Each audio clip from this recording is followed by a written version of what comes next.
I'm Dan Drake. This is Front Up. Our guest is Adam Reed, who is a candidate for the Board of Selectmen. Welcome, Adam. Thank you for having me. Tell us a little bit about yourself, and then we'll get into why you want to be a selectman and what you think you can do to change things and some of the other things you're involved in. But start a little bit about yourself. Great. I'm from Nantucket. I moved away. I was gone for about 8 years. Did some political management, political strategy stuff. Then got into marketing. At what level? State level or federal? State level. I started with Bobby Jindal when he was a congressman, and then went on to the gubernatorial campaign, and we won a historic election in Louisiana. First Indian governor in U.S. history. And it was really exciting. Became kind of disillusioned with the whole process and the system, and decided I would go into marketing, which wasn't much better. Why did you get disillusioned? Well, I guess the moment for me that sealed the deal, we were running against John Georges, and he ran this political ad that was, you don't need some Yankee intellectual, you want somebody who knows hunting, who knows NASCAR. And from that kind of Louisiana mentality, also I was in Louisiana, so it's a different game. We had to start dumbing him down. We had to start making him appear stupider in order to appeal to the masses instead of being progressive and doing things that needed to be done. And so I realized that the political system just in general is warped and corrupt and kind of backwards. And so I didn't want to put my time and energy into that. What I was hoping... Marketing's better? Well, and that's... No, it wasn't any better, and that's... I ended up as a partner in a salsa company that was doing very well, and then we were starting a distribution company, and became disillusioned again. I didn't like the products we were marketing. It was a lot of BS, a lot of how can we make this sound all natural while making it as cheaply and unnaturally as possible. And so I basically cashed out, moved to South America, and started doing service work, volunteer work. I was teaching English and helped start a women's rights organization that was promoting women's rights awareness in Ecuador, which there is none of down there. My mother passed away about a year ago, came home, and that was around the same time my dad asked me to come here. So I came here and started Act Better, which is a nonprofit. Tell us a little bit about that. It started with Jeff Beamish and I. We were going kayaking every day, and we thought it'd be great if we could get more people in the community to come kayaking with us. And so we started a group. It's community-based. We don't actively fundraise. And the concept is to create a more engaging and interactive community, get people talking, get people interacting, and also create more access for the year-round community as far as activities go. So we started last summer, and we did some kayaking, some biking. This year we're going to, once the weather gets a little better, offer free yoga. But so the idea is these free activities that people can just come and join. And we have the kayak rental company downtown offered to provide us with kayaks, and Young's Bicycle Shop has offered to do some stuff with bikes. And so we've gotten a lot of community support to help these things run instead of just fundraising to buy these things. Okay. Why the Board of Selectmen? Why am I running?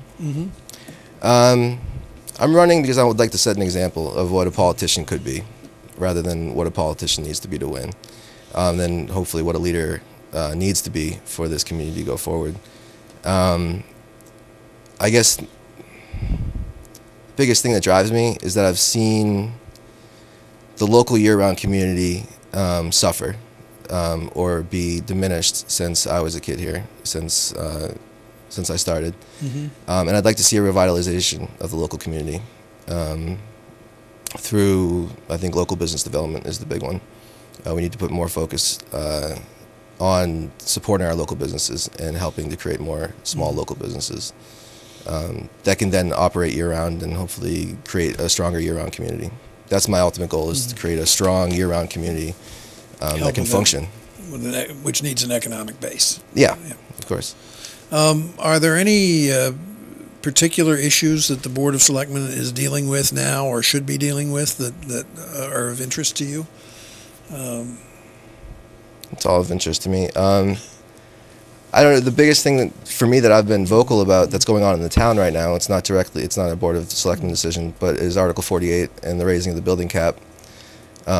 which the building size. Yeah. The cap on building size. Yeah, they want to raise it to 45,000 square feet and put a 38,000 square foot building where the Glowacki property is. The Valero property. The Valero property, sorry. And then they want permission for a 45,000 square foot building on the Glowacki property. And my first problem is they've offered us no sort of assurance what kind of business is going to go in there.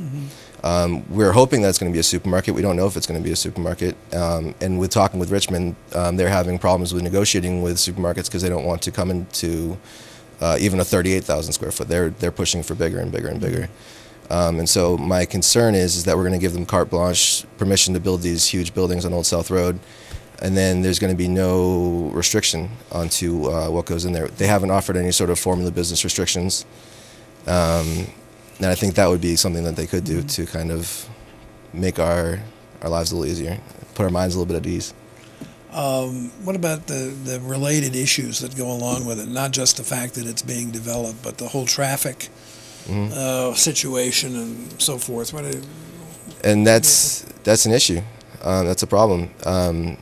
When I asked Richmond what their intention of dealing with it was, they had no answer. They said it'd be left up to the planning board.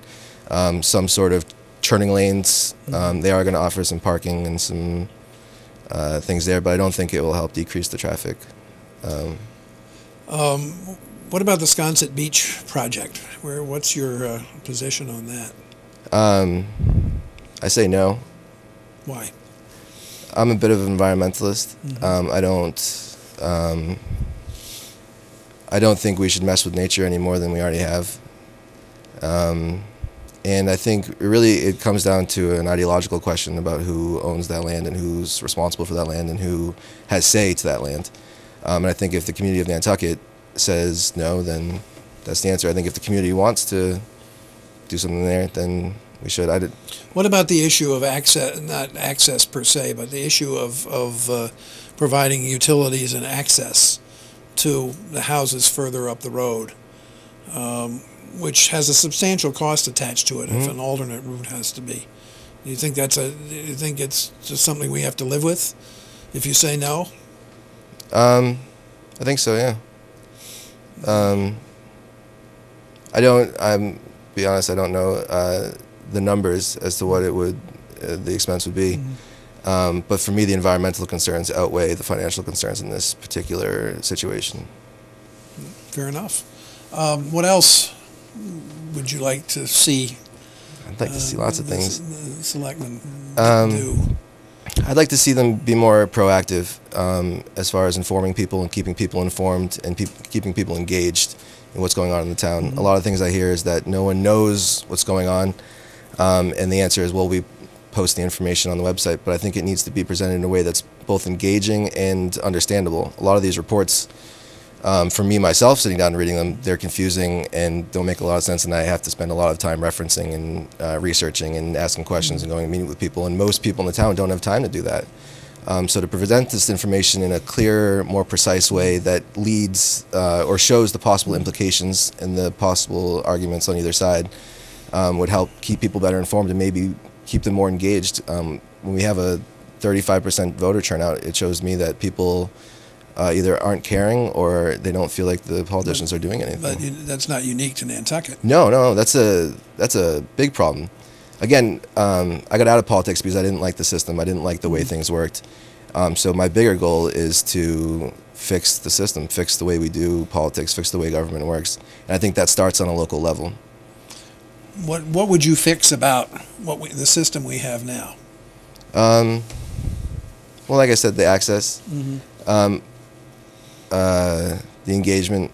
I mean, town meeting gets 500, 600 people out of 8,000 registered voters. That's a lot worse than 35%. Well, I mean, one thing I would like to see would be some sort of online voting system or something that would reflect the general opinion of the town without having people have to go to a town meeting or have to go to Board of Selectmen meeting, some way for their opinions to get across. But if they shouldn't have to go there, should we have that system or should we change it? Oh, no, I think the fact that we still have a direct democracy on Nantucket is one of the beautiful things about it. But is it a democracy if only 10% participate? That's a good question. So I guess the answer is, how do we get people to participate? And I think the selectmen and the leaders of this town being more engaging, being more proactive, actually getting out there in the town. Tobias with his office hours, I think that's an amazing thing, and I don't see any other selectmen doing that. Giving access to the people to the government, I think people feel disconnected from it, and they don't feel like there's any answer. And so when they feel that way, then it leads to this lack of engagement. I don't think it's because people don't want to be involved. I think they feel like they can't be involved, or there's no way to really be involved or make change. What about the argument that people are too busy to be involved and too worried about making a living, and they have, both parents work, for example, and I mean, clearly the group that's at town meeting, if you've watched it, is people like me with gray hair and or no hair, but the great I mean, it's noticeable, visibly clear that the age group of the demographic of 20 to 50 is not represented at town meeting. It's true. Well, one of the things, this is separate from, I think there's things that the community can do. I don't think it is just about the leaders. I think people have to demand these things and have to tell the leaders what they need to be more engaged. I'm the chairman of Grassroots Nantucket, which was formerly the Social Justice Committee at the Unitarian Universalist Church.